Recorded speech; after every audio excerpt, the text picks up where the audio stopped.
Hi students, in this class we are going to see about synchronous generator or AC generator or synchronous machines. Stator construction is very similar to the three-phase induction motor. Rotor we having two types, salient pole rotor and cylindrical pole rotor. Salient pole rotor is made up of stainless steel as shown in diagram. We have to put it inside the varnish, place one after another, and we have to make a dovetail joint. We get a like a dovetail shape. We have to wounded the winding. This winding is goes to the slip rings, two slip rings, and it is connected to the shaft. This slip ring is connected by the brush. Next one is cylindrical pole rotor. Cylindrical pole rotor is very similar to the slip ring induction motor rotor or wound rotor. Here we having only two slip ring. Now we have to compare the salient pole rotor and cylindrical pole rotor. Salient pole rotor means it having non-uniform air gap. Cylindrical pole rotor means it having a uniform air gap.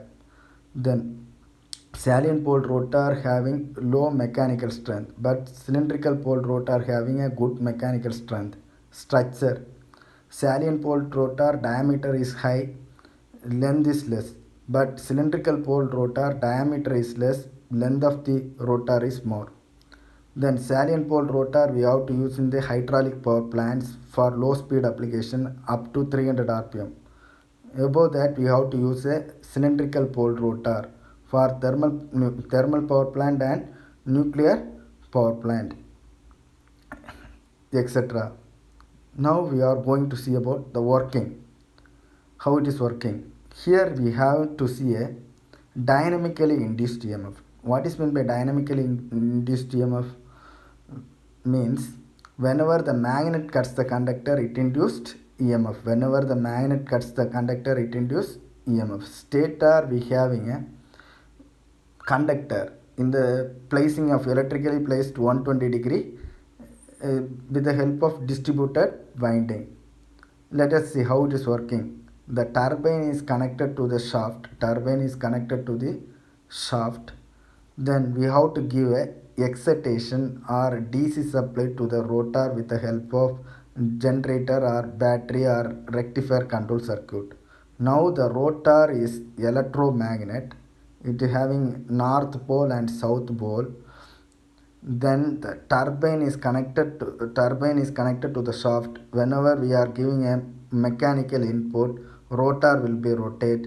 Whenever the rotor cuts the stator conductor, it induced EMF. First R phase, north pole cuts the R conductor, means R phase conductor means positive half cycle. Then after 110 degree it will goes to Y phase. After 120 degree it will goes to B phase. Likewise it will goes. After some time, south pole cuts the same conductor. Now the electron will flow in opposite direction, so it is called as negative half cycle. So the output we having both positive and negative. So the output is AC supply, so it is called as alternator. How come we can increase the voltage? With the help of rotor excitation or field excitation increases, means output voltage is also increases. How come we change the frequency?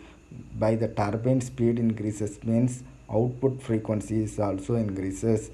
The turbine speed is increases depend upon mechanical input. Thank you.